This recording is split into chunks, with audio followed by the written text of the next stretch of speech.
Hello, everybody. We've got people joining. Hello. That's a very, very smooth start. I love that. And within like 1 minute, we've got people joining. And just let me turn off comments for this chat. And if everybody has a question, you just click that question button and leave your question. I will read your question and I will tell my guests your question. So just bear with me. Turn off commenting. Fantastic. Now, I can see people are still joining in, so shall we give it just 1 minute?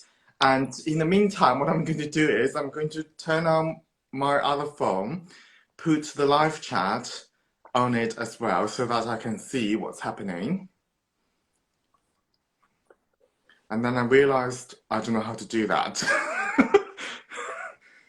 I was about to commend you, Long, being so professional, but I know.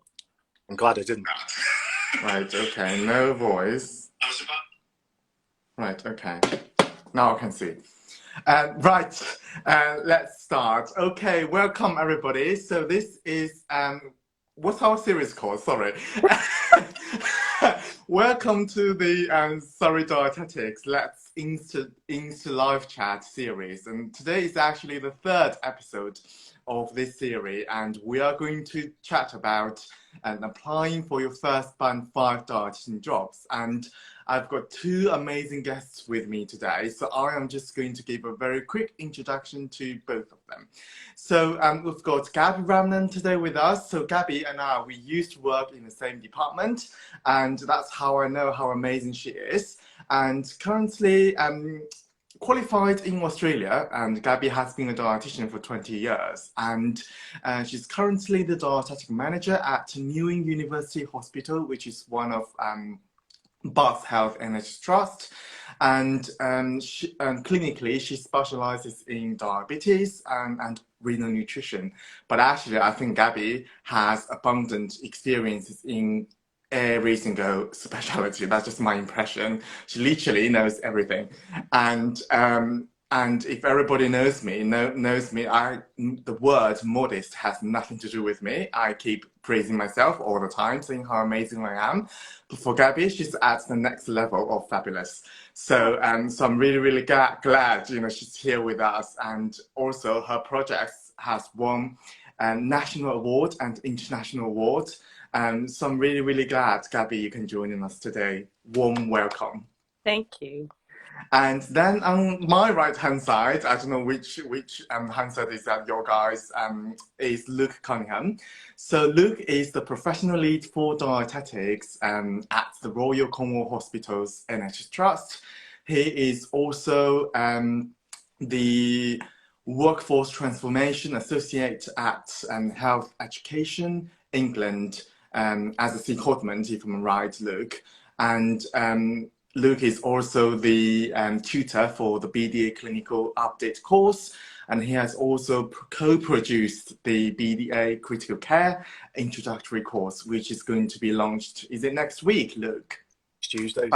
Fantastic. Luke and I actually initially got connected on Twitter, and we had connected for quite a few years before we actually met each other in Birmingham at the BDA Clinical Update course, and he's as a tutor, I was there as a student, and so like how amazing he is. Like if you think how amazing I am, he's my teacher, so must compliment myself before compliment other people. But welcome, Luke, as well. Thank you so much for both of you joining us today. How's your day today? It's been really good, thank you. It's been really good. I've been doing some Health Education England stuff with some colleagues. We met face to face, so it was nice to not be remote for a change. It was lovely. Oh, that's great. What about you, Gabby? Well, it's a mix of everything today, from like supporting dietitians in terms of their complex cases, as well as working towards bidding for more dietitians' presence at certain services that I can't mention. So yeah, it's been good. Like actually two different services. Try to prove them that they need dietitians. Oh my God, I wish you could tell us a bit more about. I love this stories behind the scene. And so I guess let's start, since we're talking about Band 5, applying for Band 5 jobs today. I think my first question for you guys would be, do you have any Band 5 vacancies at the moment in your department? Shall I go first? Yeah, you can, yeah. Lady first. We've actually in Newham, we had 2 Band 5 vacancies recently, and I've recently just recruited. So we were very, very lucky. We managed to shortlisted like quite a number of candidates Ooh, and sounds competitive. 2 post to the candidates. So we're very lucky. All right, so you had 2 vacancies and then they were filled now. And okay, and what about you, Luke? So yeah, so I think at my last check we did have a vacancy, but we've been really fortunate. We've had a really strong like group of Band 5s that have come through, and due to various progressed relatively quickly onto sort of Band 6 roles. So you know, they've liked the department, I'm pleased to say, so much that they've kind of like wanted to you know, to take on additional roles within the trust and department. So it's a little bit of a conveyor belt, but we're hoping to get that one filled in. It's a rotational post, the Band 5, so they mix around pediatrics, acute medicine, surgery, those sorts of things. So yeah, it's a exciting set of last sort of 18 months, 2 years or so. Okay, so when I was a student, and my university lecturers will always told us, saying that, you know, more opportunities or more Band 5 vacancies will come up during summertime when people are graduating. But I guess at that time, there were less universities doing dietetics course, and most of the dietetics students graduated in summertime. Is that still the case now? Do you think there's still more opportunities during summertime or more vacancies coming up during summertime? I think it's my experience is it's fairly random. I think it's a bit of a chicken and an egg because you know, leaders, managers, etc., kind of know when the students are graduating, so perhaps might delay advertising a vacancy till they know it's going to get sort of maximum viewership. You know, track jobs or NHS jobs, whether you know, so whether the actual graduation times kind of force the hand of the recruiters, I'm not entirely sure, but certainly some of them we've kind of advertised all throughout the year. We haven't necessarily been able to hold it until the summer. Yeah, I agree with Luke. It's there's no set time unless the position is a fixed rotation. So you know that the position, so some trusts will actually advertise it as a fixed term. So it's only 12 months, and every 12 months you have to actually, you know, you have to resign once you finish your contract. So that one could be a fixed time, but in terms of normal Band 5 position, it can be any time. We try to aim where, you know, there's new graduate, but to be honest, when there's a need and, you know, the funding is approved, you kind of roll with it. So it can be any time, actually, any time. Yeah, Yeah. right. So it doesn't have to be like summer. So if I guess the key information here is keep looking, because the opportunities might just come up at any time. And I guess the next one is then, so say if I graduate, or if I will graduate in the summer, but I see a great opportunity now, what should I do? Should I apply, or should I just, you know, say, oh, okay, this is not for me, still a few months to go? If it's a few months to go, I think it's probably, I wouldn't recommend it. Though saying that, I got my first job when I just graduated, so I applied for it before I graduated, like a month before, when I knew that I'm going to pass my placement. So I think that's more reasonable rather than, you know, you're applying for a job 6 months before. Yeah, But saying that, looking up for job vacancies and reading JDs, you can start that well in advance. You can do the prep. yeah, You can, yeah, you know, you can start preparing. I don't know, what do you yeah, Well, I completely agree. I think if it, you know, if you're not going to there's a difference between graduating and passing your placement, because there is a lead time between getting the sign off from your placement host saying, right, we're absolutely fine with the work that you've done, you're going to pass, there's no issues, and then being ready to enter the workforce at a band 5 level, having all the, you know, the I's dotted and the T's crossed or whatever from a HCPC point of view. So it might be that actually you see that opportunity, it's exactly what you're looking for, it's a kind of dream job, if you like. You know, why wouldn't you go for it? Even if you, and I think again, a lot of these opportunities, it's about how you frame it yourself. I think if you frame it as it's a win-win because I can get learnings out of this if it doesn't go my way. So if I apply for this role and they turn me down, if I'm kind of in it for the feedback, where can I improve? What can I do right? You know, what can I do better next time? If you get it, that's great. You've got your dream job. If you don't get it, you've got invaluable feedback to take on to the next one. I think Gabby's point around looking at how the job adverts are worded, how the job descriptions read, what are the essential criteria, desirable criteria, that sort of stuff. You can do that. I mean, I appreciate a lot of students are kind of like out on C placement at the moment, so perhaps don't feel like they've got a spare minute to be doing something like that. But you know, it can be a worthwhile exercise just to familiarise yourself with the language jargon.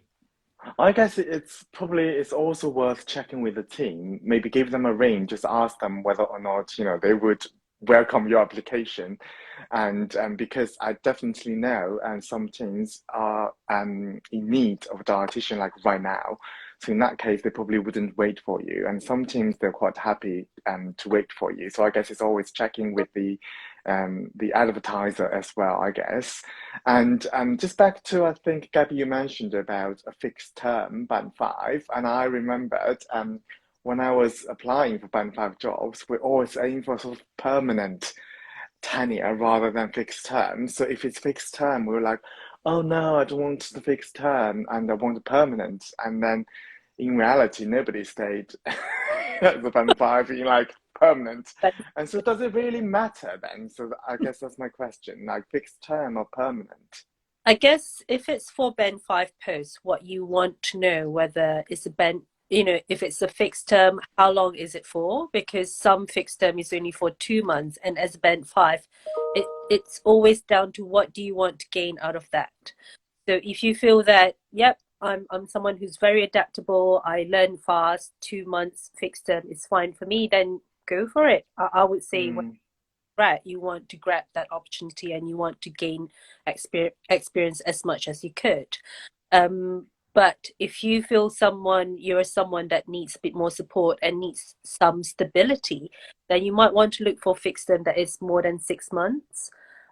It's also worth to ask, I mean, when you're applying for a job, it's worth, like what you said, to pick up the phone, drop an email, talk to the person who's actually leading that recruitment, ask about the position, ask about the support, or even go and visit the place before you make a decision to apply. And that's always a good thing, because then when you have so many people applying for band 5 and you have someone who's a bit more outstanding, you remember them better because you have that more personalized contact. Yeah. So I think it depends on how you are and what do you need, because I do, in London it's quite common to see band 5 newly graduate who's actually working as a bank or I think your point, Long, about picking up the phone is, you know, it's kind of like a must do really around like an advert. You know, introduce yourself, especially around the band 5 level when lots of the graduates can look very similar on paper. Or, and, you know, I don't know if this is coming out in the questions later on, but a lot of the, you know, it's all anonymized. It's all sort of like coded to numbers. You don't see names or anything. You're just basically going on people that have graduated, and you're trying to pull out who you think you might want to be suitable to interview. So if you have picked up the phone, if you've been in, I think, as Gabby mentioned, I know that's been tricky with infection and prevention control measures over the last like 2 years, 3 years, but if you can kind of introduce yourself in a way that makes you stand out, makes you a bit more memorable, then it can have an effect later down the line. I also think it's worth picking up the phone and saying, if you're not quite qualified, are they willing to take you on at a band 4 level, you know, as essentially an unregistered healthcare professional just while they're waiting for your bits and pieces to come through the post. Like a lot of departments, as Gabby said, they kind of want someone now. But do they need someone at a band 5 level right now? Or are they willing to have someone at a band 4 for 2 months, and then once your qualification kicks in, get knocked up to the next agenda? Look, you just like you read my mind straight away, because I wanted to say something like that. Like, they should take advantage of like their summer holidays, you know, their breaks, to actually, if they have an eye to work somewhere that they would like to go to actually volunteer, you know, like during their school break, and to get that experience. And that also make you a bit more aware about the team. You understand a bit more how the dynamic is, what the team is about, what kind of support they get. Just get a bit of a feel, and that will give them a very good, like they will be more outstanding compared to other candidates when they're applying for a job, because people are more familiar with them. I think just that as well, Gabby, that your point earlier about you need to select a role that's suitable for your circumstances. So don't feel, you know, there's no right or wrong here. It's not right to take a fixed-term contract. It's not right to take a permanent contract. Horses for courses complete. And I think that goes for, if you're sitting there thinking there's no way I can volunteer over summer because I'm a single parent, or I'm doing this, you know, in addition to lots of other things, then ask those questions while you're on placement. Speak to your mentors, your supervisors, ask them about it. What's it like to work here? You're with dietitians pretty much 8, 9, 10 hours a day. So ask them, you know, volunteering would be nice, but you can still get answers to those questions. You can still show you that appreciation, that awareness of like that interview without having to, you know, kind of like volunteer. And again, if you can volunteer, well, good for you. Do it. Absolutely. You know, make that impression, as Gabby says, make yourself sort of shine, you know. Yeah. I personally just, sorry, Gabby, It go would on. fit on your CV as well. Yeah, I personally would say, like, if it's a really great opportunity, if it's a, don't worry about fixed term. Obviously, reasonable length amount of time, like 6 months, 12 months, normally 12 months. If it's a really good post, go for it, because I've seen so many examples where, you know, the contract got extended or even been turned to permanent. So I would really don't worry about, you know, permanent fixed term. I think the opportunity you can get from that job, I think, is more important than the length of the contract. And so, Gabby, I think you mentioned, and both of you mentioned about, you know, stand out from the other candidates.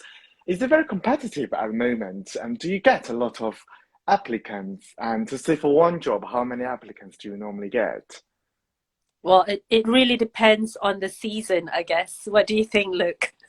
Yeah, it's so variable, I think, at the moment, and it doesn't at the moment appear to correlate with graduating times. It's more to do, I think, with the stars or the moon or something. I'm not sure. You know, I think sometimes we've had, you know, we've sort of been overwhelmed. Other times, you know, we've really sort of struggled to find viable candidates. It's really mixed at the moment, and I don't know. There was a sort of debate around this on Twitter. In my mind, it was a little while ago. It was probably actually ages ago, like years ago, around what do new graduates want. I'd always wrongly assumed that as a band 5, you want 5 days a week, 37.5 hours, full-time contract, permanent. That's what people are looking for. And actually, it sort of transpires that the new generation are much more work-life balance focused and much more aware of, you know, how the work fits their needs, you know, as a person outside of dietetics, outside of the sort of the NHS, which is posing recruitment challenges. But I think it's not wrong to be like that. I think it's the recruitment side of things that kind of needs to catch up and sort of like get it along a bit, rather than people rethink work-life balance, and therefore adapting roles 3-4 days a week, flexible working, those sorts of things is becoming much more common. So perhaps some of the roles that have been advertised that we haven't had great applicants for, or great volume of applicants for, just haven't been the type of roles that people want to do now. I'm not entirely sure. Obviously, the service need that you need to, you know, you can't bespoke it for one individual circumstance. You have to ultimately deliver care to patients at the end of the day. But can we challenge some of our working practices? I think we probably can, you know. Yeah. we're quite lucky in London. We tend to get quite a lot of applicants for Band 5. We will get at least like 15 to 20 minimum. For Used one vacancy? Yeah, used to be a lot more. But I guess with London, I mean, this is based on recent statistic for AHPs. Like they find that more jobs for band 6 and above rather than 5. So there's not many band 5 jobs. So maybe that's why we get more applicants. So the applications, the number of candidates could be quite a challenge as well because there's so many of them, and then if they're newly graduate, they have almost similar, like similar input, similar examples, and also not forgetting we are also getting applicants from outside the UK, not just European applicants, but also outside the UK. So the challenges are there. The competition is there, not challenges, sorry. Yeah, but I guess, everyone can stand out, can't they? And definitely, if even don't, I guess don't be afraid of those competitors, and believe in yourself, be confident, and believe that's your job, and just go for it. And hopefully that's the sort of the mindset we should have. Um, I think then, speaking of Band 5, definitely those roles weren't, and when I was applying for Band 5, there weren't those kind of roles. So the first one I would like to ask is, I've seen more about sort of more area-focused Band 5s, so such as Band 5 oncology dietitian or Band 5 pediatrics dietitian, etc. What are your thoughts about those kind of Band 5 jobs with a more focused area? I think that those sort of like specialism specific roles are kind of a reflection on how dietetics has managed to get its funding over the last little while. And I appreciate as a Band 5, certainly I wasn't thinking anything like this when I was sort of graduating newly into the career. But obviously as you kind of like gain experience and kind of like take your battle scars, you realise we managed to get funding through very specialised monies. You get critical care funding, you get renal funding, you get stroke and neuro funding. No one really comes along with a pot of money and says, you do what you think's best for nutrition and dietetics within this trust. It's like, so therefore you have to really think carefully about your skill mix, and it's really easy to not skill mix in a Band 5 role. And I think there's kind of been a bit of a pushback to that, to kind of try and include, well, if we don't have any of these general roles anymore because we can't seem to get the funding, then how are we going to bring through like the new generation of dietetics? And I think they can be, if they're sort of resourced right, supported right, if the training and education around them is right, they can be incredible opportunities to get involved in really exciting specialisms. I mean, pediatrics, I didn't see any, as a student, but it's such a fascinating area, especially when you get into, I'm always looking at secondary care, so apologies to anyone from sort of community world or community focused world there. I'm much more sort of PN, that sort of way. So once you get in that sort of area, it's absolutely fascinating. And to be part of that as a new graduate can feel really, really exciting, I think. So yeah, they definitely have a place, I suppose. 100% agree. I agree with Luke and with all the things that you're saying. I think it's a great opportunity to actually, if you get an allocation for a specialist role for a year as Band 5, and if it's this specialty, something that you always wanted to do, it's good to go for it. However, it'd be also good to know your boundaries, know your limitation, know what your learning points, what other things that you need to learn more and develop throughout that 12 months, which you can always discuss with the supervisor or senior dietitian to get that support. So your focus is not just in that specialty, but also building up, developing your own foundation, especially in terms of knowledge. Because nowadays you tend to see, especially I'm like, look, I'm pretty much secondary based. It's only now that I'm actually overseeing community dietitian team. And regarding specialty, actually, as a dietitian, you need to have a very good foundation, especially now. You tend to see more and more complex patients. Those patients don't come to you just with oncology case. It could be oncology with diabetes, for example, or oncology with a background of CKD. And if you have a good foundation, you may not be the renal specialist or the diabetes specialist or the hepatology specialist, but you have a good foundation to be safe with your practice. And that's the most important thing. So it's good to specializing in something, but at the same time, be more aware, self-reflect as to what you need in terms of your development. Because remember, it's your first year as a dietitian, and nobody will actually look at you and think like, how come you didn't know this? You can always say, oh, I'm newly qualified dietitian. So they'll be more supportive of your development. Yeah. I think as well, Gabby, I think it's exactly what you said. It's not about being a specialist in hepatology, in renal, in critical care, in parenteral nutrition or whatever, but it's about knowing enough to know what you don't know about those areas. So when that comorbid patient appears, and I think this almost applies more in community settings where, you know, we've got it pretty easy sometimes in secondary care because you just go talk to the reg or the pharmacist or your MDT colleague or your other dietitian colleague who you know has done a bit of this in the past. Like, you just go and find them, or you just pick up, you know, they're there, they're on the, yeah, they're right there. Oh, where are you? Come find me on the ward. Come and help me.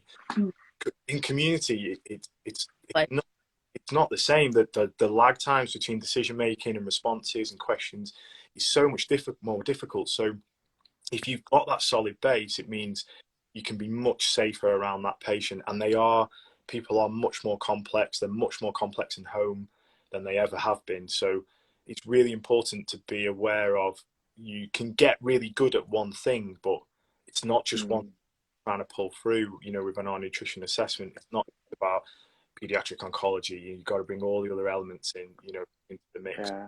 Knowing that and having that on the horizon is, you know, it's a really, as Gabby said, I'm just paraphrasing.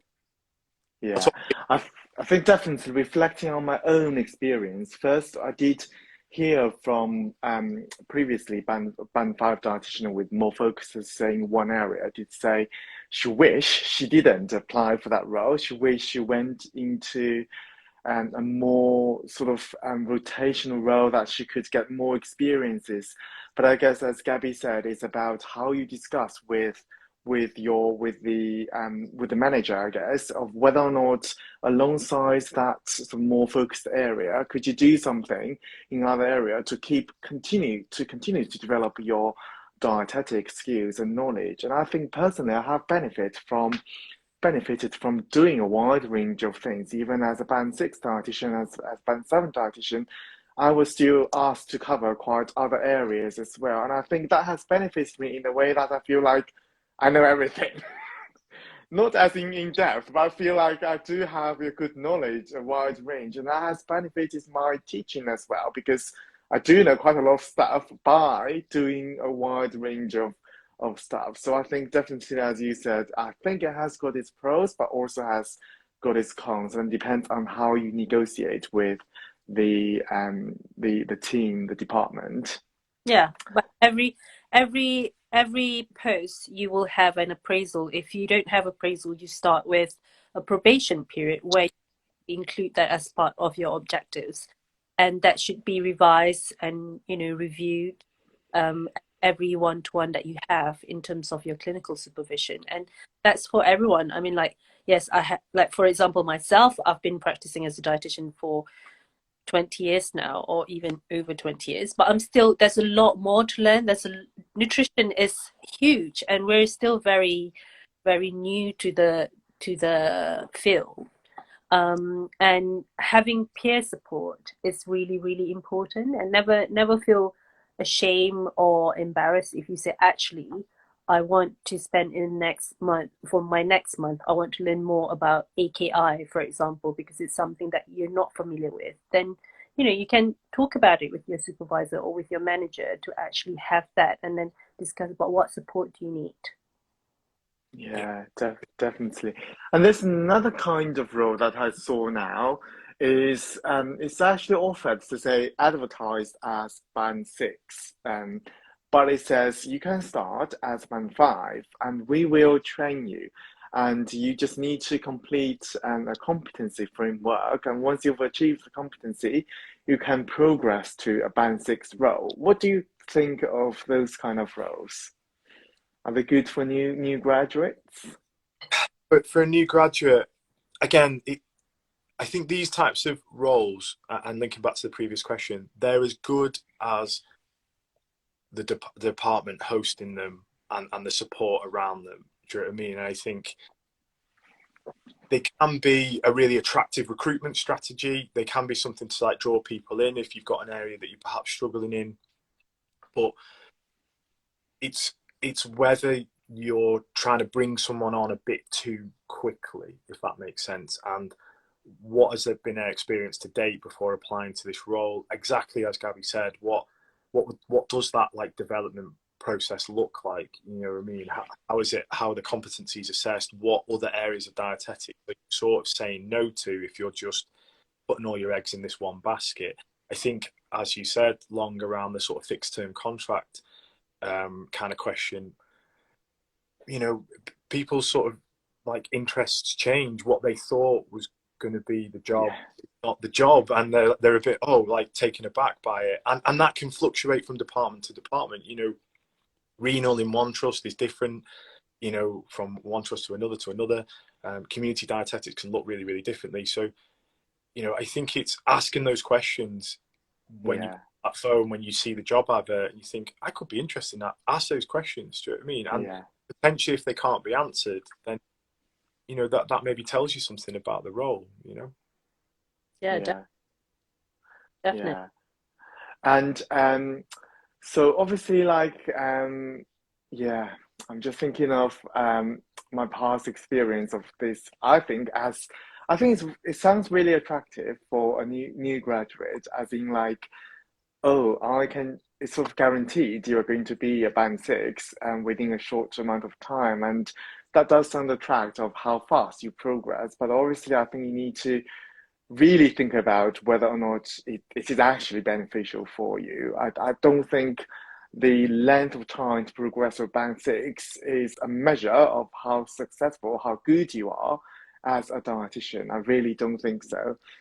I've thought that before when I was a low junior dietitian, but obviously, like, once I've got more experience, more reflection on my practice, I did feel that having a longer time being a band 5 and doing a wide range of job has actually benefited me quite a lot. Thank you so much, and we're glad we have the similar views on this, so that's really great. And I think back to what you mentioned before is obviously people can apply for band 5 jobs all year round now because opportunities just came up. Does it mean like people can take a break after graduation, like if they want to say go on holiday or just have a break? How long do you think they should have this break, or do they actually need to have a break? Because obviously, when you just graduate, you have very fresh sort of clinical knowledge, very fresh, both clinical knowledge and academic knowledge, and then you worry that after a while, you are going to forget those kind of knowledge. So, does it matter to take a break or not? I believe it really depends what you want. From my experience, I actually took 3 months break. So I was in Australia and my dad was saying, are you coming back? I'm like, actually, I applied for a job in the UK and I'm just waiting for the results. So I'm just going to stay in Australia for 3 months doing nothing because I want to do that. But in the meantime, I guess it depends. If you want to take a year gap, for example, it's good to demonstrate how you keep your CPD. That's true, yeah. Whether you make sure that you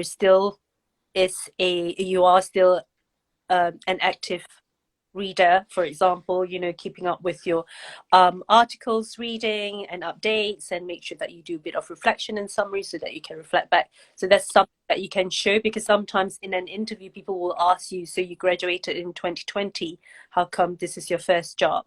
Yeah. So then you have something to say.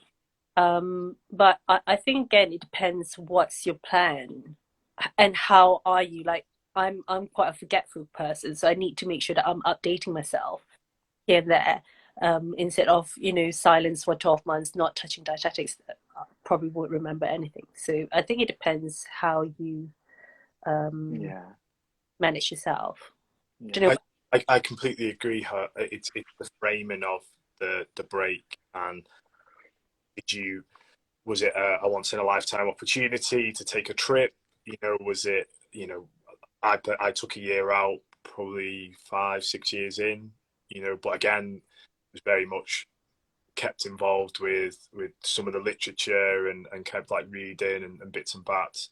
Um, and it's framing that opportunity. What has that break given you that makes you stand out as a candidate for this job that you're now here interviewing for? What has it given you, that experience of the world, that other bit of volunteering, that job, whatever it might be? Why is that sort of, how does that apply to the role in front of us today? And I think if you can answer that adequately, I really don't think people have got a problem with it. A lot of people, around the time I was taking my career break, people were just like, most people were like, oh, I wish I was doing it. Like, I'm so jealous of you shooting up, down under New Zealand, Australia, that sort of thing. Like, oh, I wish I could do it. I wish I'd done it earlier on. So, you potentially in the NHS, in dietetics for a long, long time. So how you manage yourself and how you frame these opportunities is, it's really, really important to kind of keep yourself fresh, keep yourself interested. So if a break initially after graduation, personally, I wouldn't do it for exactly that reason that Gabby mentioned, is I would just forget. I kind of need some muscle memory behind myself before, I waited before I took a break. But if someone else might be way more organised than I am and feel doing it and be able to articulate the reasons why and all that sort of stuff. So it is sort of And I get, sorry, Gabby. Another thing that you can also do, say if you want to take a year gap or also want to stand out, slightly different from other newly grad, it's always good to be involved in, say, BDA activities or, like different association, say like Diabetes UK, just to have an extra like curricular show that you are, if you're going to take a gap. Because I guess you need to have something to talk about in your application and in your interview as well. And you can draw on your placement, but I think they probably would expect a bit more in postgraduate kind of experience. Excuse me. And I think that has nicely linked to, obviously, you need to stand out in your application. So let's talk about application. And obviously, like when you apply for a job, I think one of the two important things is the job description itself. The other one is the person specification. How do you guys decide this person specification? Especially, I've seen someone probably has 100 bullet points. And how did you guys decide that?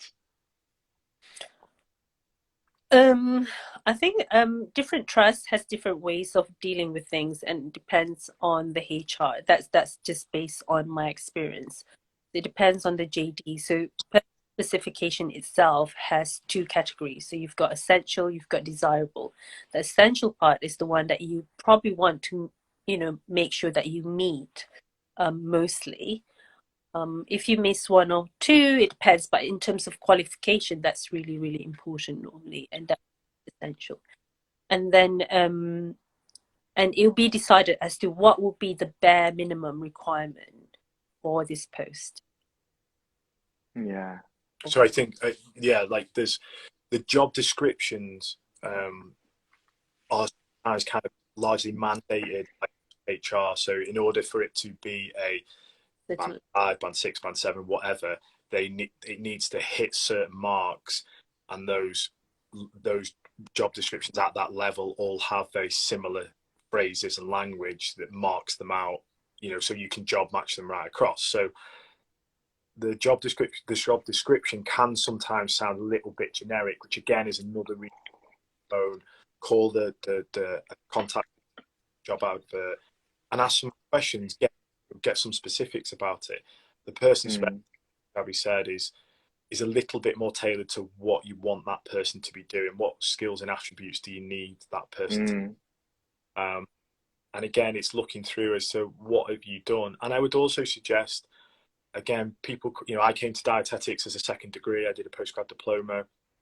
I did not the wrong degree, but I did a different degree to start out and didn't want to go into biomedical science. That's not this for biomedical science. It just wasn't for me, being in a lab and that sort of thing. And, you know, but I had skills from previous life experience, I suppose is what I'm saying. And I know teachers that have converted to dietetics, the huge range of skills. And Yeah. don't just think about your time at university on the nutrition and dietetics degree on placement. What else have you done? You know, are you passionate like about events, you know, events management, or what, you know, pick that out of the air, but what other skills do you have that you could start to bring and showcase and utilize as a dietitian, bring them in, you know, so that the person spec doesn't just have to be met through your clinical owners. Yeah. And I think that's so important because sometimes when you look at those bullet points and they feel like 2 or 3, you don't have a relevant experience. And I guess, as you said, Luke, you probably can draw on your life experience and then see if you can get any examples to meet those person spec. But then my question is, what if I really don't have anything for probably 2 or 3 of them? Can I still apply for Yeah. this job? I think it would depend on which 2 or 3. Obviously, if you've failed placement, you don't have HCP registration. Yeah, like, you know, those kind of qualification. Let's not talk about it. Let's talk about, you know, other like experience, for example, or some skills. Maybe just 2 or 3. If you've kind of had a look at a few for roles that you're interested in, you start to get a sense of what people are looking for. So, for example, if it's experience with artificial nutrition therapy and you haven't seen much of that on placement, or you've seen very little of it, you're slightly underconfident of it, then you can start to perhaps upskill yourself, webinars, reading the literature, so you can talk in your application about, you know, I've seen some of it, but I've also done lots of reading, I've got lots of theory, because again, we are aware of the role that we're recruiting for. It's not an advanced clinical specialist role. Like, we're not going to hit the ground running, be able to start arguing with guidelines and be like questioning methodology. Like, we do want that critical appraisal skills, but we're mindful it's of a level. So provided that you're showing that growth mindset and that willing to take on challenges and learn, I don't see it be a problem applying. That's not to say that someone else who comes in with a ton of experience in that that little bit better might do better, you know.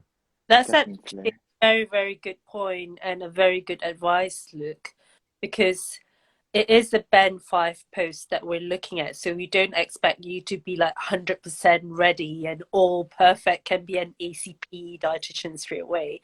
So it's also what you just mentioned, also highlight the importance of showcasing at the interview as well as in your application that you're someone with the right character, with the right values for the post. So that will be more important actually.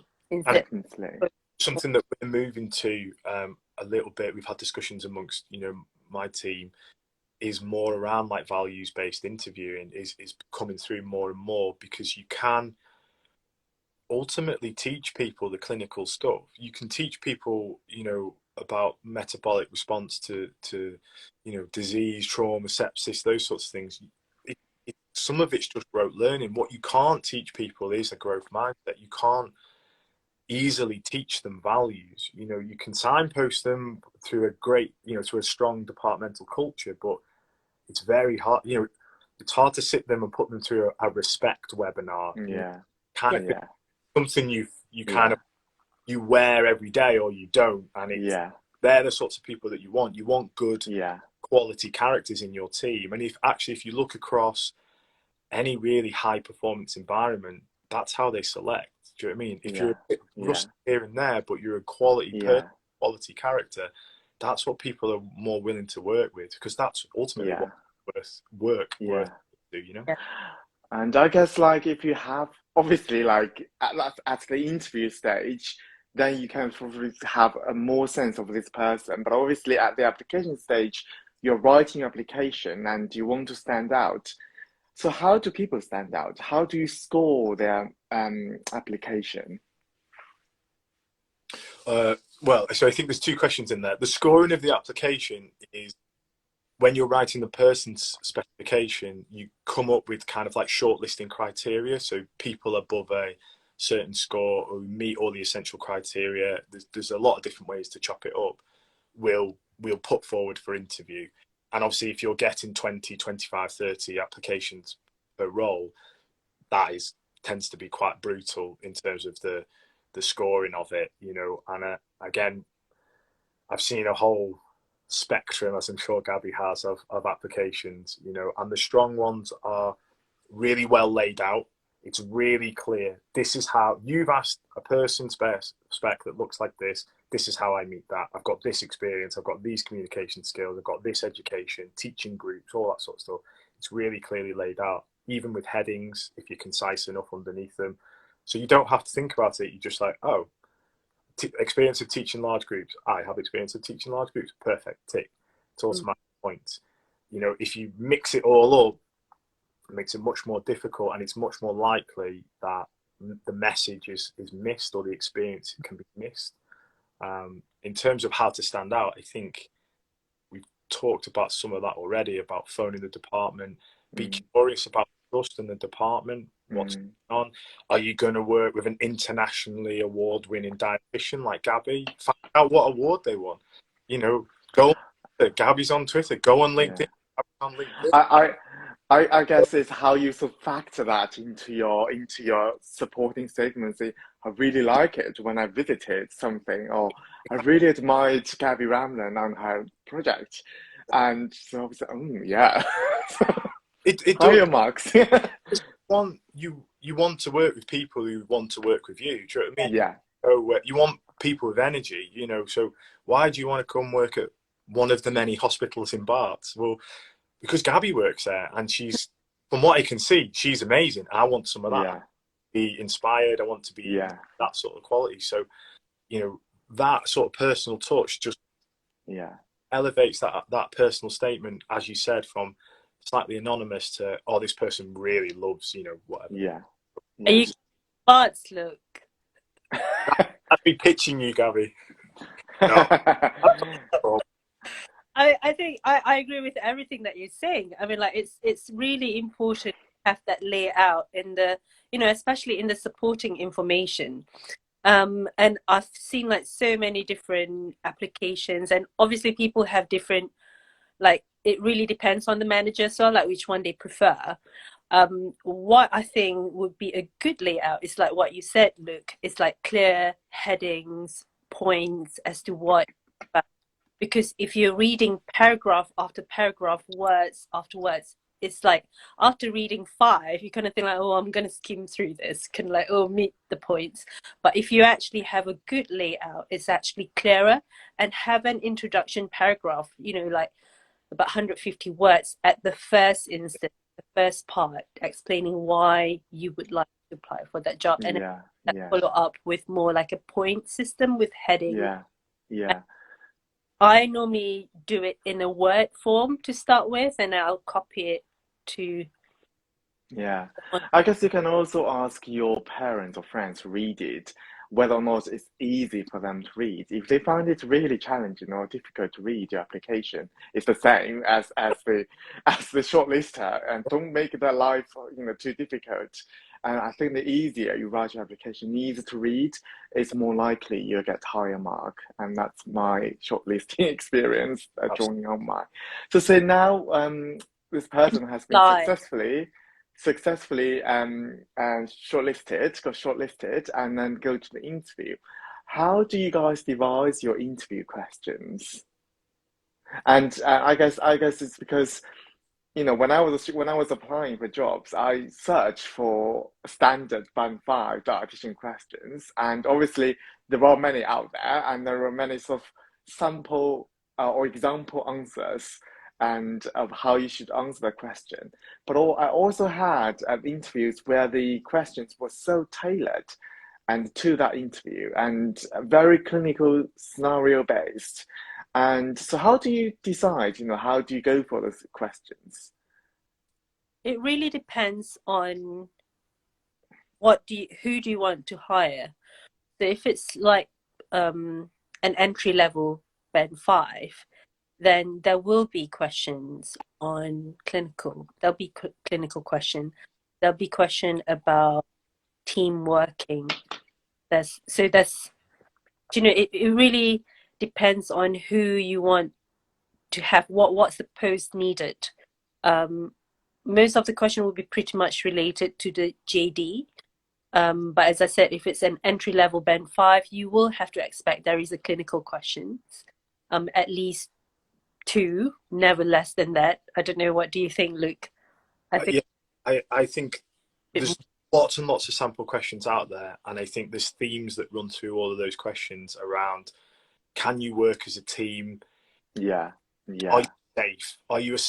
Are we employing someone who knows when they need to reach out for support? Are we employing who can meet challenge? Yeah. And have an opinion on how to meet that challenge? Yeah. And maybe not be right, but learn from it. You know what I mean? Yeah. I'm not saying take risks, but if you're discussing a patient, the difference between I'm intending to do X, Y, and Z with this patient for ABC reasons versus I don't know what to do, tell me what to do. Yeah. It sounds like semantics. It's huge as a supervisor, because if they don't know what to do, then you basically do it for them, and no one learns. You just get frustration. Yeah. Like, you want someone. So again, the questions will be tailored to try and tease that out. And again, I think it must be said, we've sort of said this before, they will be of a level. It won't be some horrible, well, it shouldn't be some horrible, complex clinical scenario. It's appropriate for a new graduate. That's true. Absolutely. When I was devising questions for the Band 5 jobs, as a Band 7 dietitian in my old role, I tended to devise sort of clinical scenario based to enable not like too complex, but to enable the candidates can think on their feet rather than and to deal with that question at the scene. Although I have to say, I think you need to know what the panel wants to know from you. What's the actual assessing points behind that question? And because I think all those questions behind it is all those standards questions. It's just like they mask it as a clinical scenario. But I think all the team working and your reflection on practice and your flexibility, etc., they are still, needed in those questions. So I think just to think what actually they want to know from this question about you, it's quite important. Now, so say, do you any other things during the interview that the candidates should know, do you think? I do believe that most trusts now have their own values. So it's good to read about the trust that you're applying for, the post where it's based. What is the trust values? What is the trust objectives? One of the hot topics as well is about inclusion. So if you are going to apply for a post where there's a lot of community or residents or people from ethnic minority, do look at that and do think about, what other development that you can actually bring or be more aware so that you can actually give a good example when you're answering the questions. So I do believe those are the 2 most common questions that people ask about your value. How does it match to the trust value? There's almost like one question. HR says you must include a question about the trust values. It's just how you ask that question, but it must include it. Anything else from you, Luke? So I think there's a few things. I think we've covered some of before the interview, but I think on the day, it sounds like really obvious, but wear the right kit, wear your interview kit, whatever that looks like for you. Is it a suit? Is it I don't know, your lucky shirt or whatever. You know, wear something appropriate. You know, if you're going for a swim, you wear, you know, swimming trunks. If you're going to the gym, you wear gym kit. If you're going for an interview, look like you, I would say. I would really practice your answers. I would think about scenarios, think about what do you want to tell them about that scenario. There's a number of frameworks that you can use so you don't get lost. You know, if people want to reach out, I'm happy to share the ones that I think are the best ones, but it is just by my opinion. But you know, there's nothing worse than feeling really good about an answer, getting lost halfway through it, and then fizzling out and being like, I've forgotten what I was going to say. Yeah. And on that point, take notes in. Take notes in, write the question down or make notes on the question, take a portfolio, but take a portfolio and know how you're going to bring it into the interview. Don't just bring it in and sort of like plonk it down on the, like, look through this A4 lever arch file worth of stuff I've collected. Tab the bits where you're like, you need to see this QI project that I did on my B placement. You need to see this like piece of feedback I got from a patient. This tells you the sort of person that you're getting. And I think finally, don't be afraid to kind of like be a bit of you in the interview. You know what I mean? Be careful with that. You're not trying, you know, you're not at the pub, you know, but let your personality out. They want to see what you're like what you're going to be like when you know what I mean? What you're going to be like. What's the walking down to the ward chat? You know, how are you as a person in the department? I actually had that as my question. That tell me something about yourself, not about your work experience, just tell me about yourself. And I really struggled with that question. Perhaps I don't have a personal life, so that's why I so struggled with that question. But do you think, you know, sometimes people do want to know just you, not you as a dietitian, but you as you. I think that's quite important. So how do you score the candidates then? Obviously, do you score based on their answer, obviously, but then do you have sort of like a point system that you score them? Yeah, it's so some of the clinical questions are usually easier to score because a lot of the time, certainly at band 5 level, there's kind of right and wrong answers to those questions. The other sort of non-clinical ones, there's key points that you're looking for. So again, if it's around team working or if it's around meeting challenge and overcoming challenge, you're looking for key phrases, words that signpost that person has like a growth mindset, for example, or is willing to kind of put themselves out there a little bit. And then it becomes quite tricky to score. And ultimately, there is a subjective component to it. You know, I wouldn't want to give anyone is a completely objective experience because it's not. It's about building a team. It's about putting personalities together. Do we think this person's going to fit in, you know, with the immediate team, with the wider department, with the trust and those sorts of things. So it can get quite subjective and it can come down to really splitting hairs when it comes to like dealing out points. It can be, you know, it's really uncomfortable at times to score. So I suppose that's not much of an answer. That's the part. It's like you can score for clinical questions because that is, you know, like almost black and white.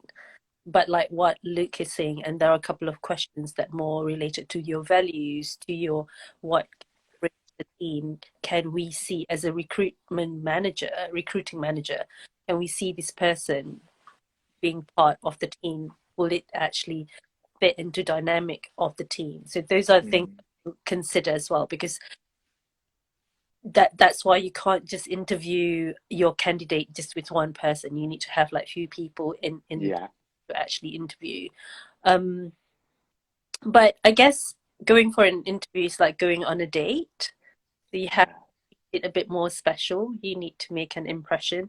It's not always easy, but you can practice, you know, attending more if you're not familiar with it, and try and impress, you know.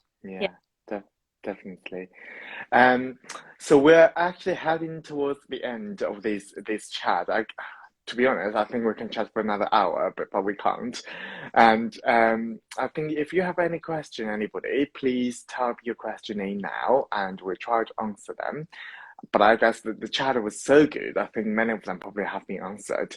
And I guess my last question probably is for you is, now you offered a job to a candidate, and have you ever had the experience they decline your job offer, or after a while they called in saying, sorry, I've got another better job, I can't accept your job. Have you had that experience? What are your thoughts about this?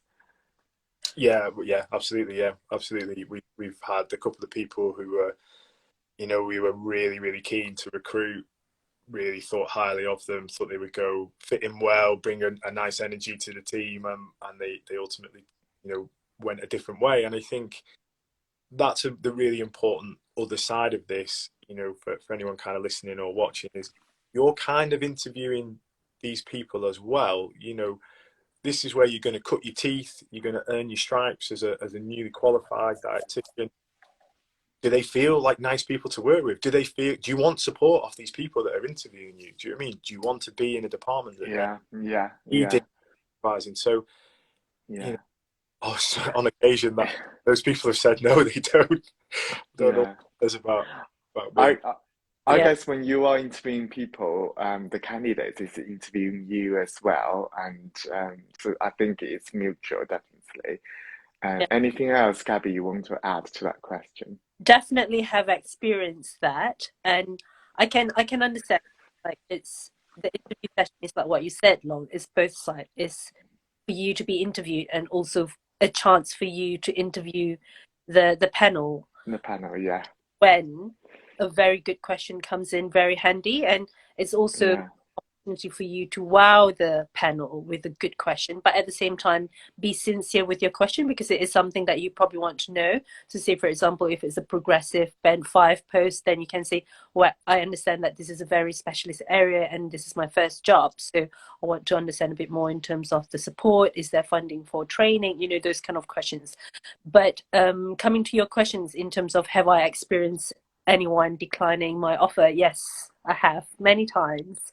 But I guess I can understand if they find that the role is not suited to them, even though we're very impressed and we're very keen to hire them. The only thing that kind of, like, I'm not very happy about, if it's yeah, been declined because of the location. So they said yeah. it's too far for me to travel. You kind of think, While please, you're here, then initially you knew the hospital's here. exactly, please be more considerate, because this is why it's important to either go and visit, or you can use Citymapper and check, the distance of your journey. If you're going to work there, you are going you are going to go for an interview and you are applying for the job. You should be aware where the venue, where the location of this place work. You need to think about Yeah, that before you apply, because it's good for experience for us as well, but you are taking up somebody else's opportunity there and yeah, yeah, another interview.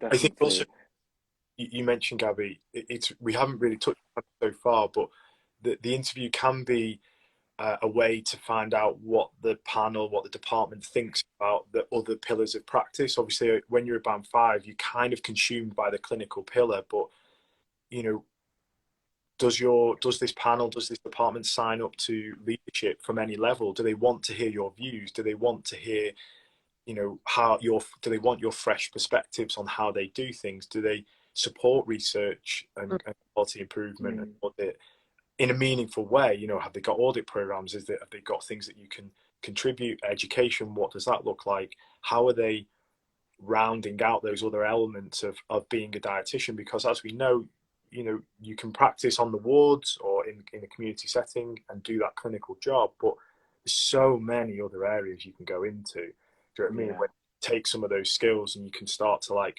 yeah, strengthen some of those other pillars. Are they building your career in a holistic way, or have they just got you on the ward as sort of pace yeah, treadmill? yeah, That will lose its novelty. Do you know what I mean? yeah, yeah, definitely.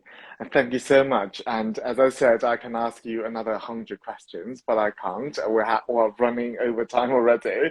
And good chat with you guys. So we've got some questions.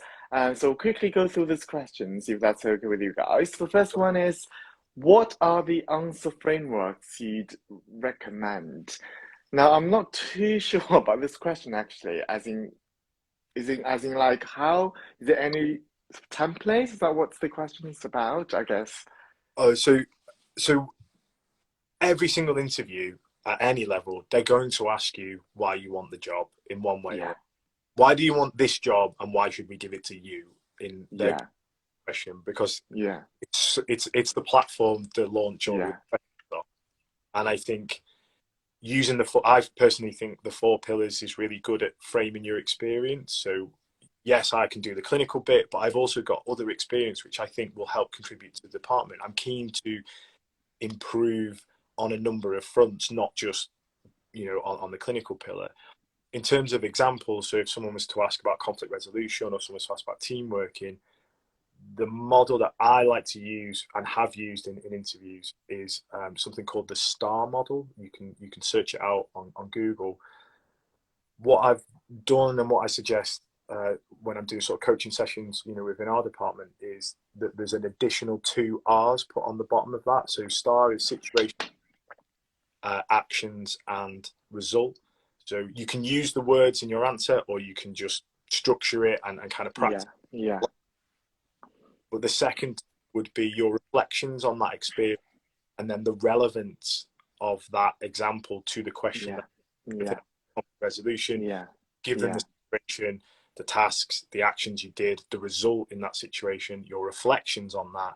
And then the reason I told you this example is because you asked about conflict resolution. Hopefully this shows you that yeah, I didn't manage conflict in this way very well in this instance, but I learned from it and did so subsequently, or whatever it is, And I think that helps anchor you. It also allows you to be slightly more adaptable if a question comes completely out of the blue and you think, oh, I'm not so sure. yeah, yeah, Got a structure to kind of hang an answer off that might seem a little bit more composed than maybe you feel. yeah. Gabby? That's a very good. I think Luke has covered that Yeah, module, definitely. Yeah, and it's actually a very good model to follow and easy to. yeah, But you can practice it. You can practice the flow. It's like yeah, doing when you're doing your dietetic consultation, you have that what do we yeah. call flow? A, So B, C, D, E. yeah, Yeah, like that yeah, more for answering your question, and it's yeah, very structured, yeah, very clear way of doing it. yeah. You You can can't just say, because, sorry, yeah, look, take your examples written in that format as yeah, big or as little as you want into the interview. Don't be afraid. yeah, It's a test of yeah, you and your skills yeah, and experiences. So take a yeah, look at it or have it on screen if it's virtual and yeah. kind of do it. There's nothing wrong with that.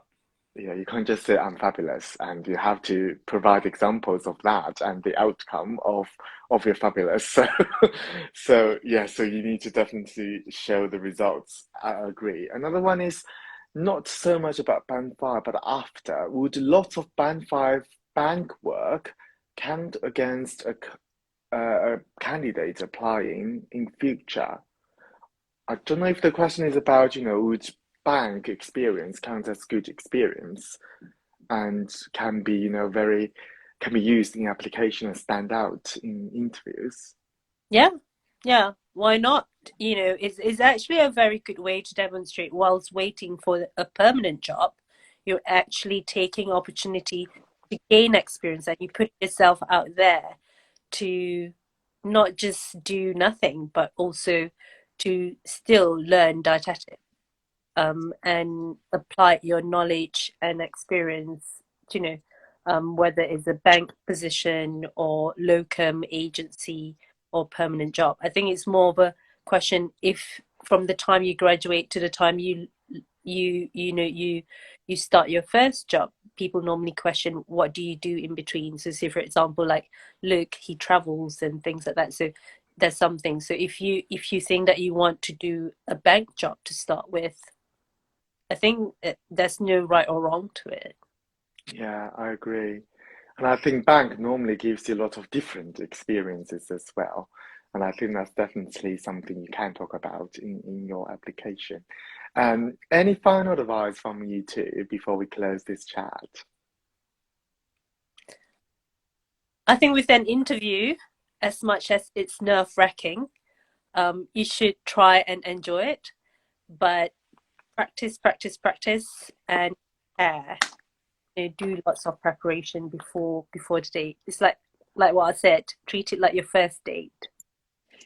I would say, yeah, really similar to that. It is a performance, you know, whether you be or not, and you know, think about, like, you know, visualize it, mentally rehearse it, seek out the venue beforehand, see where you're going to go.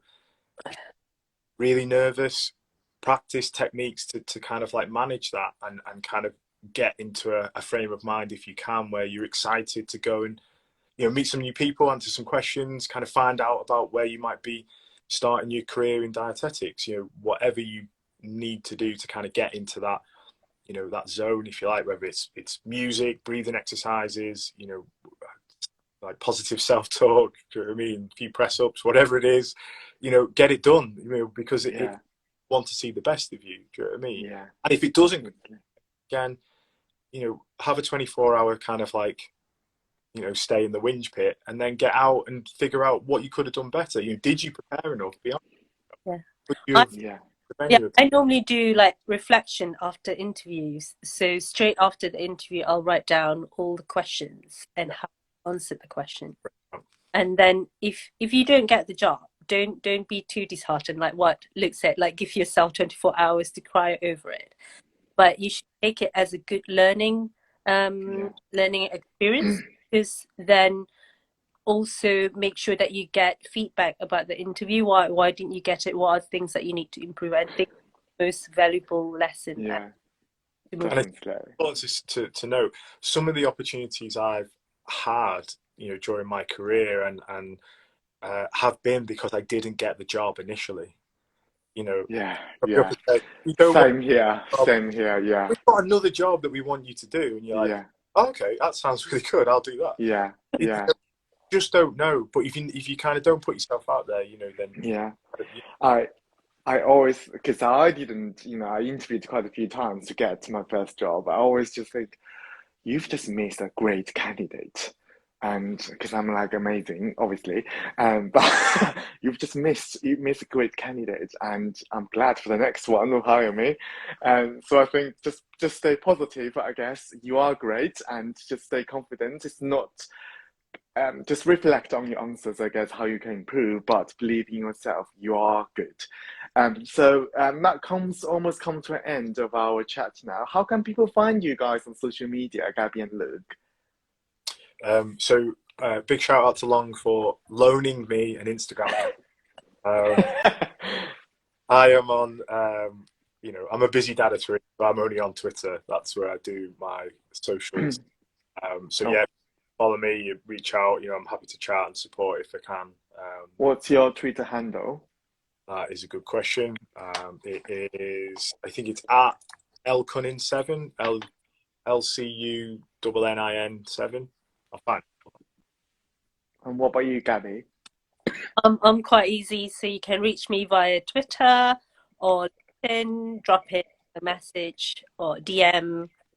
You can always do that. And my handle is very easy. It's my full name, so it's Gabby Ramlan. I think you can even Google it; it'll come up. It's just easy. Yeah, if you search for me on Twitter. Yeah. Oh my God, I can't stop coughing. Too fabulous, Long. That's your problem. This is hard. You know, like when you're doing live chat and you're coughing, that's just hard. But let me calm down a little bit. Thank you so much, Gabby and Luke, for this live chat. Sorry, everybody. And I really enjoyed it. I hope everybody has. I hope you have enjoyed Gabby and Luke. And I hope you would come again to our chat in the future for possibly other topics or next year. And really hope our graduates, our students have benefited a lot from this chat. We have gone way over of our scheduled time, but I think that's because we've got too much to say. So thank you so much, and thank you everybody for joining us today. And so stay tuned. We'll let you know our March chats, because we've got a few very exciting ones planned. So have a good evening, everybody. Bye bye. Bye bye. Thanks, Gabby. Bye bye. Bye. Bye, Luke.